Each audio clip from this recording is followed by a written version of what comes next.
Welcome to the Tech Blog Writer Podcast, your guide to future tech trends and innovation in a language you understand. Now, over to your host, Neil Hughes. Welcome back to the Tech Blog Writer Podcast. Now, on this show, I do enjoy busting a few myths. And on my recent trip to Phoenix, I bumped into a US attorney called Brad, who was telling me how, yes, the legal industry has an incredibly bad reputation for being slow to adapt to technology. And yes, they don't like change.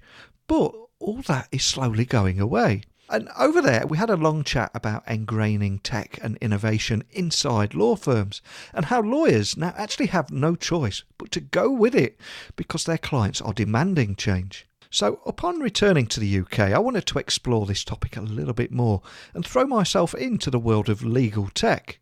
But where do I begin? I thought Dentons, the world's largest law firm, would be a great idea because they have over 9,000 lawyers worldwide. And specifically, Dentons is pioneering the intersection of technology innovation and the legal industry. And when I was researching the guys, I quickly learned that some of the topics hot on their minds are how public policy and lawmakers are handling legislation and regulation around these emerging technologies that excite everyone listening. Now, that did sound like a meaty subject to tackle, so I thought we could break it into a few different conversations with different lawyers to get an accurate reflection of exactly what's going on there from a legal standpoint.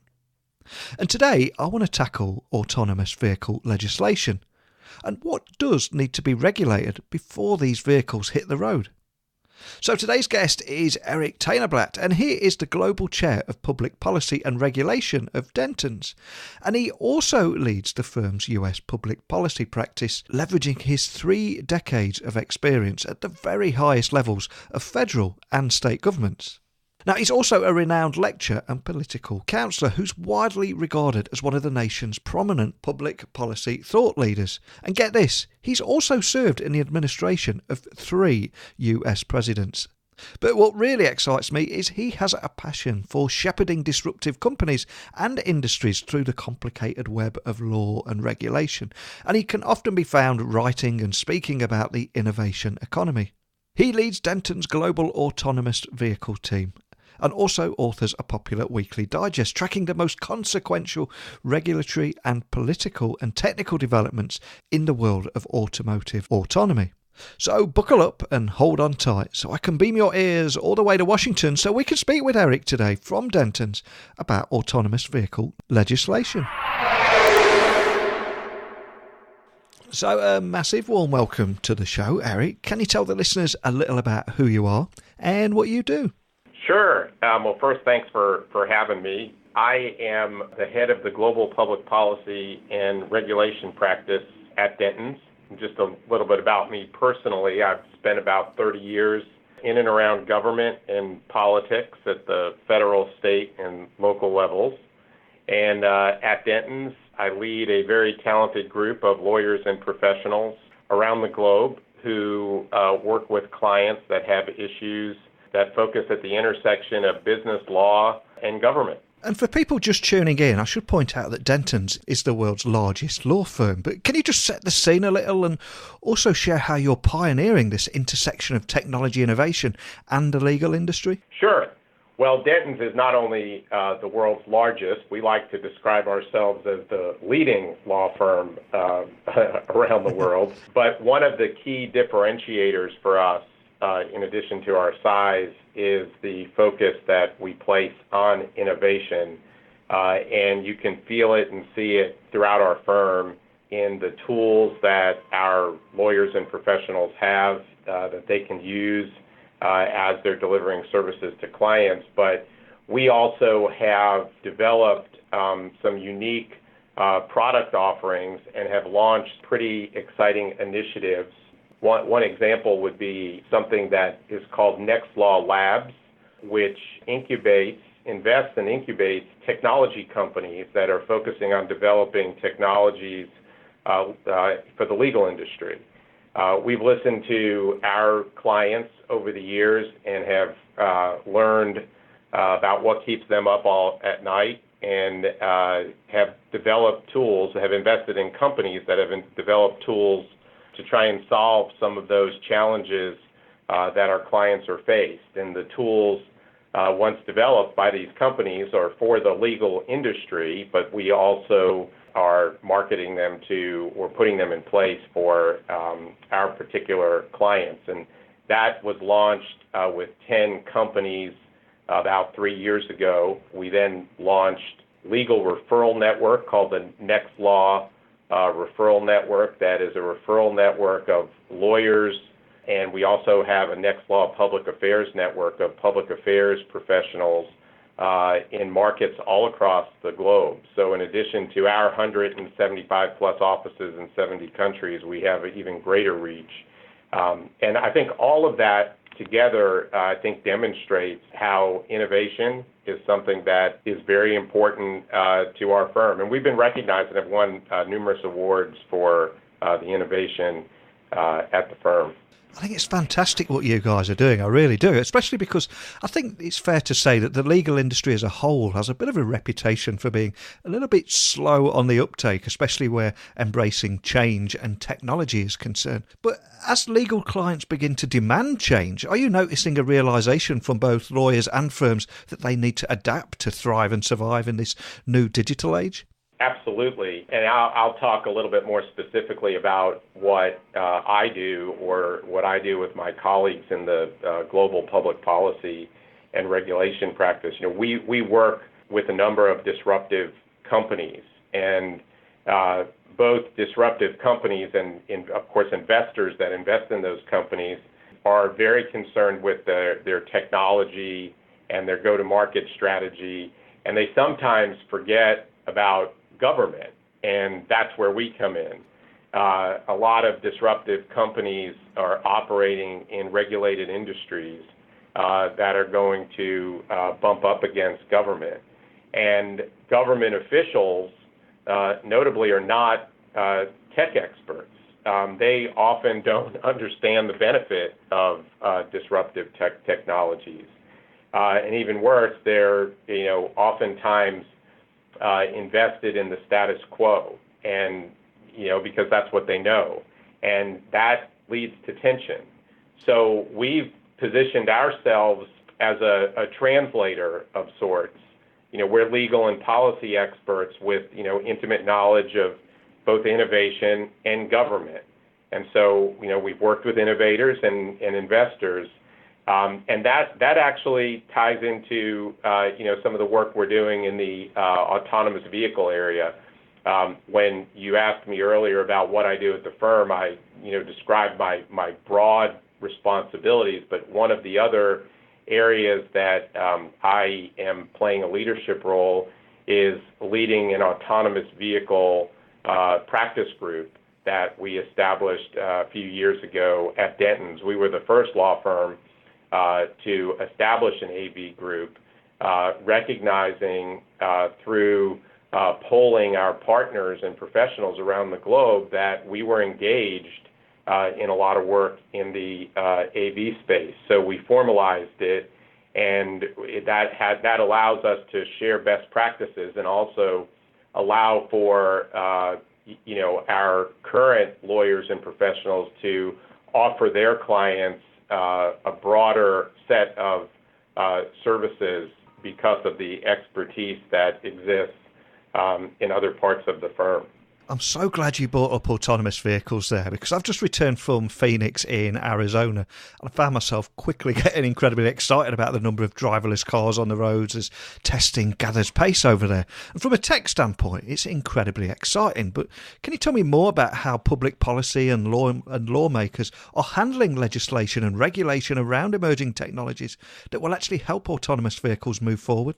Yeah, it's the piece where the government's going to play a key role. I mean, the technology is advancing, and the cost of the technology is declining, which is why I believe that that autonomous vehicles, it's not a question of if, it's just a question of when we're going to start seeing them out on the streets. Electrification, you're seeing a lot of the large auto manufacturers are moving towards producing more electric vehicles. some manufacturers are no longer producing combustible engine vehicles. And the reason for that is that electric vehicles, the cost of electric vehicles, the prices are just declining dramatically. It used to be that battery prices were so expensive, and now you're finding that battery prices have declined so much that they're going to become less expensive than combustible engine vehicles. And the number of moving parts in an electric vehicle is dramatically smaller than a combustible engine vehicle, and their lifespan is longer. So you can drive an electric vehicle for about 1 million miles, and a combustible engine vehicle is, averages between 100 and 200,000 miles. So you could see why the auto manufacturers are moving in that direction. Well, electrification will lead to automation and autonomy. And because autonomous vehicles are self-driving cars, it creates some regulatory and public policy challenges and debates. Historically, the federal government has focused on safety and the safety of the car, and state governments have regulated the driver. But with autonomous vehicles, the car is actually the driver. So therefore, it creates a paradigm shift in terms of who has responsibility for regulating autonomous vehicles and the whole ecosystem. And so to date, in the United States, about 29 states and the District of Columbia have passed autonomous vehicle legislation. 4 states have passed both legislation. They also have executive orders that have been signed by the governors of those states. And then another 7 states are operating only under executive orders. And each of those, whether it's legislation or executive orders, are very different as to what the regulations are in the particular states that have either passed the laws or signed the executive orders. At the federal level, the U.S. House of Representatives passed the Self-Drive Act in September 2017, and then in November of 2017, a sister bill or companion bill was approved in the Senate by the Committee on Commerce. However, it never passed the full Senate. And the bill died at the end of December when the last session of Congress ended. And what ends up happening is when a session of Congress ends, you have to start all over again. And one of the reasons why the bill got stalled in the Senate was there were some concerns that were raised by some senators related to safety and cybersecurity, as well as some issues that were raised by the Trial Lawyers Association related to forced arbitration. And the trial lawyers have very good relationships and influence over the Democrats in the Congress. And because the Republicans were in control of both the Senate and the House during the last session, I think people felt like there was a good possibility that the federal government would pass AV legislation. But when they didn't pass it in the Senate for the reasons I just described, and now we have to start all over, we're dealing with a new dynamic in the House of Representatives, which is now under Democratic control. And so I think it's going to be a little bit more challenging now that there's a new makeup in the Congress. And so as to whether or not the federal government passes legislation to govern autonomous vehicles is yet to be determined. Now, there's some regulatory activity that the Department of Transportation and the agencies under the Department of Transportation can take up, whether it's through the National Highway Traffic Safety Administration or the Federal Motor Vehicle Safety Standards. But the Congress really does need to pass a law, and until they do, you're going to have this Wild West across the country with individual states passing their own laws, and eventually that can create a problem. I mean, right now we're still early in the rollout of autonomous vehicles. There's a lot of testing that's being done right now, but at some point there'll be enough testing that the companies will be able to roll them out. And, at that time, we're going to need to have some laws, because you're not going to, some federal legislation, because you're going to have interstate issues. You're not going to, drive an autonomous vehicle and when you get to a state line have to, get out. And so you need to have a framework, a federal framework to govern how these vehicles are going to operate. So sticking with autonomous vehicles, can you share your thoughts and insights around autonomous vehicle legislation? And in your mind, what kind of things need to be regulated before those vehicles hit the roads all over the world?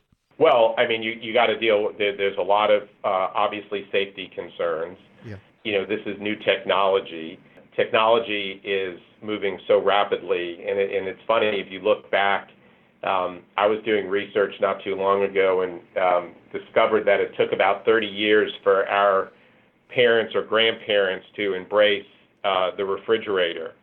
And another great example is in the late 80s, McKinsey did a study on cell phone usage and predicted that by the end of the 1990s, there would be, less than 1 million people would have cell phones. And as you know, there were probably about 200 million people that had cell phones. And so I think that just shows the speed at how technology moves. And as I indicated earlier, the price of batteries is declining so rapidly, as well as the LiDAR technology and computing technology that's used for autonomous vehicles. So that is all going to move us towards these autonomous vehicles. And I'm a believer, and I think others that have really studied this agree, that what will end up happening is you'll see a decline in personal car ownership. And individuals will no longer own a car, and they'll become dependent on transportation network companies. Right now we have rideshare companies like Uber and Lyft and others. And so imagine networks like that. General Motors has actually created their own fleet company called Cruise. And then you have Waymo, which is Alphabet's autonomous vehicle company that's been doing a significant amount of testing. They're actually been leading the testing in Arizona, and they have vehicles on the streets right now that people are utilizing. And so what I believe will happen is that through these transportation network companies, people are going to travel from point A to point B, and they're going to, just like you do with the ride sharing today, you're going to pull out your device and you're going to hit an app, and you're going to hail the car is going to come to you, and it's going to take you to the place that you want to go, and you'll be charged a fee. And so that's going to impact a lot. And what I mean by that is if personal car ownership declines and people are becoming dependent on these networks, you're not going to need as many parking lots and parking decks. This may surprise you or may not, but right now about 95% of the time our cars sit idle. They're either in our garage or in a parking lot, and we're only using them about 4 or 5% of the time. Well, when you move to these autonomous vehicle fleets, the cars will be on the road about 95% of the time. So they won't need to be parked, and therefore you won't need all these parking spaces. That will allow for new economic development opportunities. It could allow for communities to create more green space.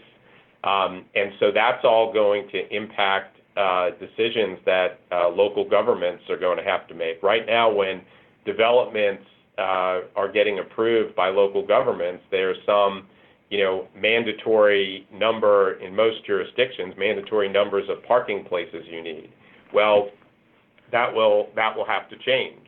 And then you also will likely, if you have these fleets of vehicles that are constantly roaming the streets, you may need to design, buildings a little bit differently so they have areas to drop people off or pick people up that right now are not readily available. So you're going to see changes at the local level. Right now, insurance is regulated at the state level. If there's no personal car ownership, it's going to change how autonomous vehicles are insured. The insurance would likely stick with the owner of the vehicle. Well, who's the owner of the vehicle? It could be these transportation network companies, whoever's managing these fleets. So you'll see some regulatory changes there.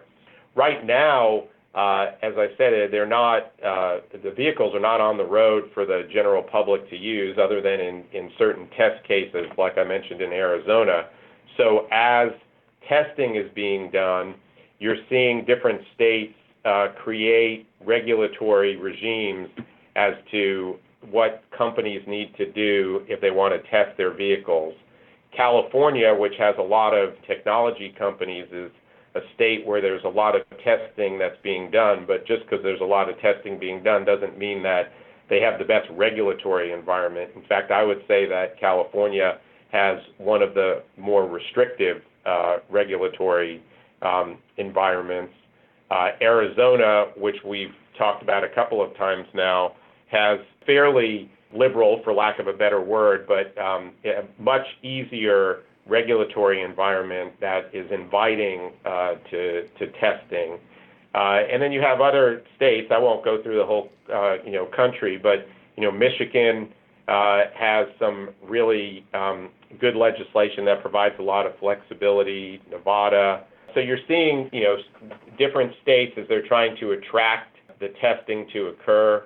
I'm pretty bullish on autonomous vehicle testing because I think if a community starts testing vehicles, it will allow for early adoption in their respective communities because this is a new technology and people are, sometimes it's hard for people to embrace new technology, especially one that deals with safety and safety concerns.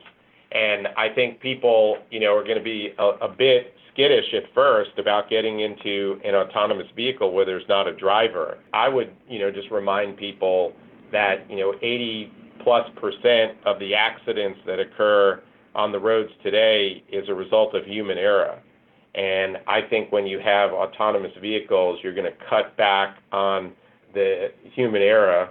And I think that computers are probably going to be going to be more reliable, and the autonomous vehicles will ultimately be safer.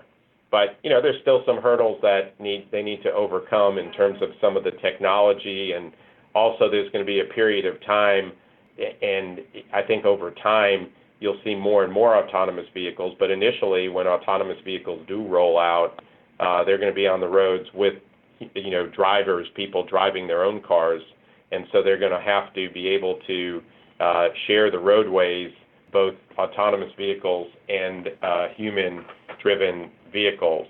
So again, long-winded answer, but I do believe it's coming. I think that political leaders would be wise to look for ways to encourage testing in their communities, as I said before, because I do think the more people can touch and feel and experience autonomous vehicles, it will allow for greater adoption.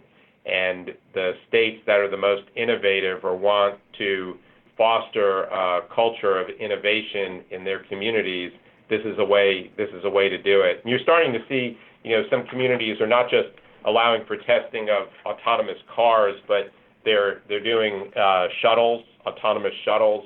A lot of colleges and universities, which are closed environments, are exploring autonomous shuttles to shuttle the students around campus.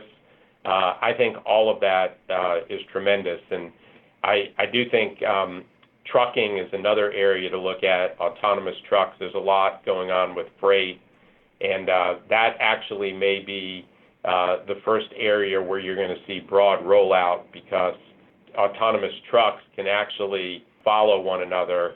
There's a term called platooning, where you see multiple trucks behind each other, where maybe there's a driver in the first truck and then all the trucks behind it are autonomous trucks, and the trucks are talking to one another. Wow, I love that vision you've just given everybody there, especially the eradicating of human error that's obviously responsible for all the accidents on the road, or 80% of them. And also that reducing the need or getting rid of that need to having just 3 cars on the drive or on the side of the road that are doing absolutely nothing. But as a law firm, I mean, what kind of challenges and equally what kind of opportunities do you see around this brave new world of driverless vehicles? Well, I mean, there's a lot. I mean, obviously, as with most things, there's liability challenges. And as a law firm, that's something that we're paying close attention to. The National Highway Traffic Safety Administration, which is the acronym is NHTSA. There's an effort being made to increase safety exemptions to allow for more testing. So that's an opportunity to help companies that want to test. I think that there are some standards that the Federal Motor Vehicle Safety Standards that can be advocated for. Some of the requirements that are on the books right now from the feds, the Motor Vehicle Safety Standards, include things like mirrors, foot pedals, steering wheels. Well, in true autonomy, you're not going to need some of those things. You don't need a steering wheel or a foot pedal. And so, those are some things that I think, are going to require looking at it. Cybersecurity is a big area. Privacy. I mean, you're talking about computers that are going to be, riding down the street. And so there's going to be a lot of data and information that is going to be inside those cars. And so there needs to be data protection. I think the issue I raised earlier about preemption of state laws, until the federal government passes federal legislation, you have varying laws in all of the states. And so at some point, there's going to be preemption. And then another big area is dealing with spectrum. In the late 90s, in 1999, the FCC, the Federal Communications Commission, allocated a portion of wireless spectrum for transportation communication, and using what they call DSRC, which is dedicated short-range communication. And that facilitates both vehicle-to-vehicle and vehicle-to-infrastructure communication. But since then, we're talking 20 years now have passed since 1999. Technology has improved so significantly that now there's new communication called vehicle to everything, CV2X, and it's a different platform. So it allows for vehicles to vehicle communication, vehicle to roadside infrastructure, vehicle to pedestrian communication, and there are a number of people there's one school of thought that feels that new technology offers more advantages over the old technology.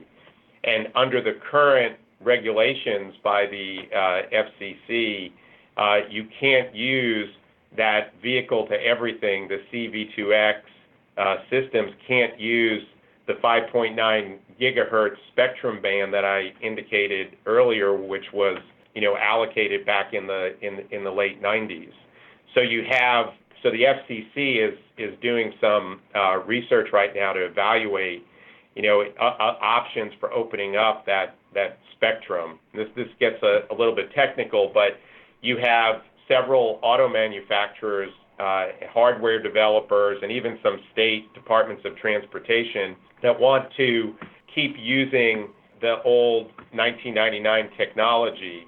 But then you have a coalition of auto manufacturers, telecom operators, device manufacturers that are really supporting faster rollout of the newer technology, which they believe as we move towards 5G, which a lot of people are hearing about, that newer technology is better.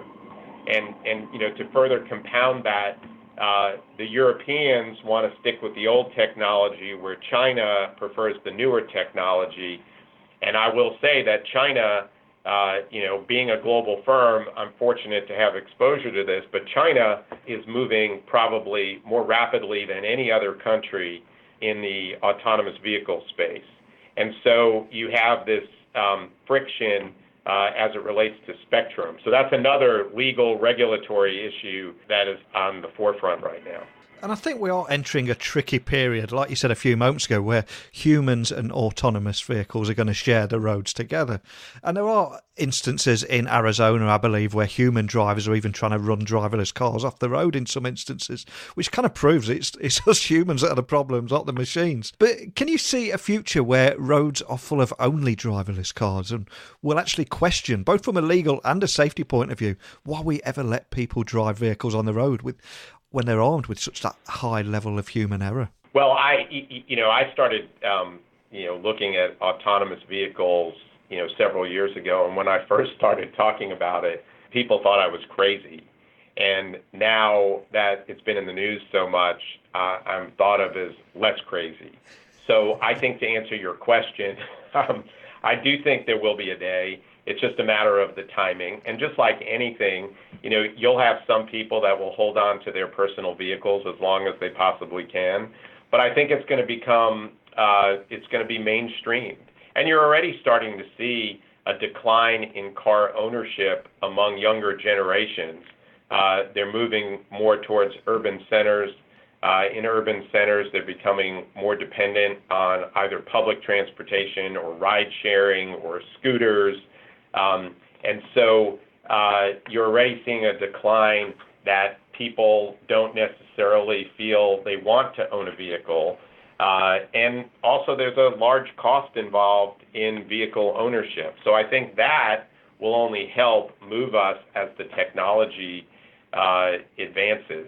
And, I'll go out on a limb here because just like 3 years ago when people thought I was crazy, I think that, I wouldn't put it past us seeing air mobility becoming something that becomes another mode of transportation, a decade from now. There's already testing that's going on with, low-flying vehicles, like, people call them flying taxi cabs. They're not necessarily flying cars, but they're specially designed vehicles that can take people from point A to point B, and you can avoid the roads completely.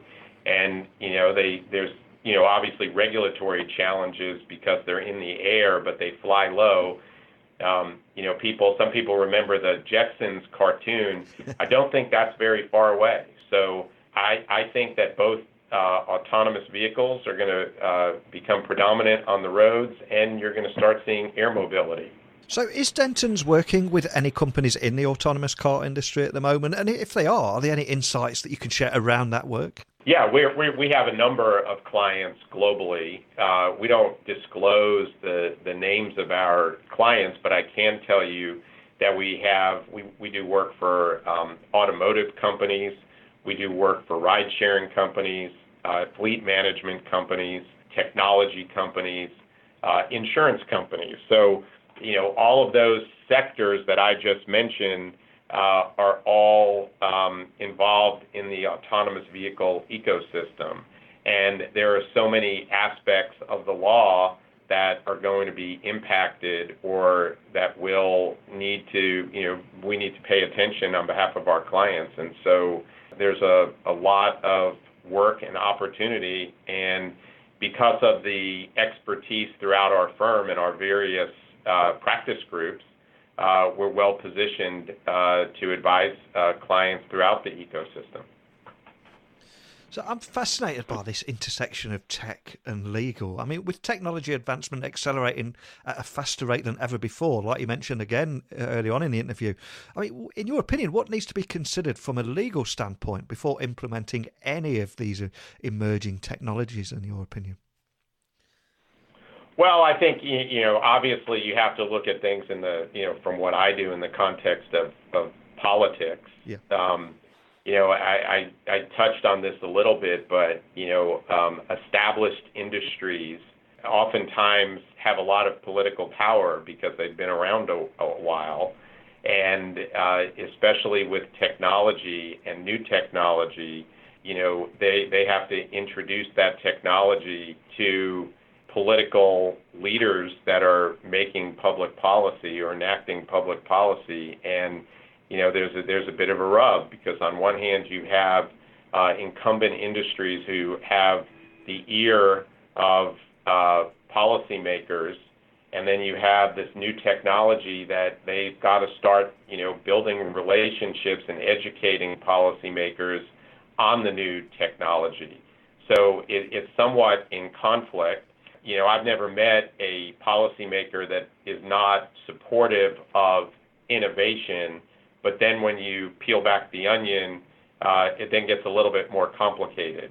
And so just a message to any company that is in a disruptive industry is that, you need to understand what you're going to be going up against, and it's a challenge, and that's why people like us, we do what we do.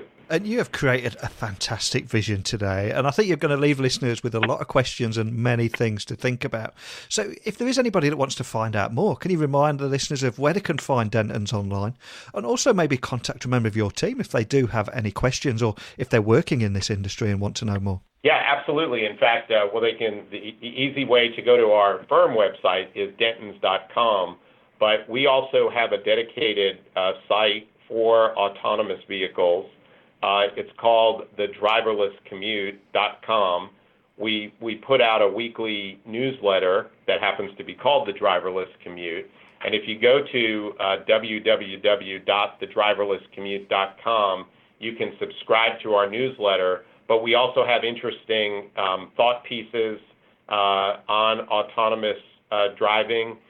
We also have a news feed that lets you see what's happening globally in the autonomous vehicle space. So I invite people to go to thedriverlesscommute.com and sign up for our newsletter. And there's an opportunity too, or a place if you want to communicate directly with us, and be more than happy to answer any questions.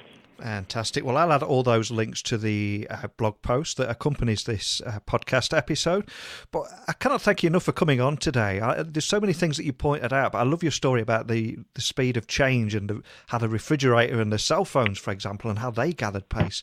And we are living in a digital age of exponential technological change. And I thank you so much for painting that vision and allowing people to see the inevitable and where we're heading. So a big thank you for coming on today. Well, thank you, Neil. Enjoyed it. I suspect that many people listening seldom think about the legal aspects of these emerging technologies. So it's interesting to me how Dentons are committed to challenging the profession's status quo, and how through a community approach allows them to offer incisive legal and business solutions that are actually informed by lawyers and public policy professionals who are intimately familiar with the cultural, the regulatory and legal systems in their market. So the intersection of tech and legal is also fascinating to me, especially with technology advancement accelerating at a rate faster than ever before. What needs to be considered from a legal standpoint before implementing new technologies is a question I think we'll be asking more and more. And also, why did we leave it 15 years before asking it about Facebook? But that is another topic for another day. Because this is the moment where I ask you all to leave your comments and your questions by simply emailing me, techblogwriter@outlook.com. You can also reach me on Twitter and Instagram, which is just my name, Neil C. Hughes. And of course, I'm going to ask you to leave this show a rating or review on whatever device you're listening to it, on whatever platform, as it really does help us win that battle against the algorithms that ultimately decide which new listeners will find us. So a big thank you to Eric for joining me today and starting that conversation about legal tech. But I'm afraid it's time for me to go and rest these old weary vocal cords. So finally, all that's left for me to say is a big thank you for accompanying me today and listening to this podcast all over the world. I'll be back tomorrow. So until next time, don't be a stranger. Thanks for listening to the Tech Blog Writer Podcast. Until next time, remember, technology is best when it brings people together.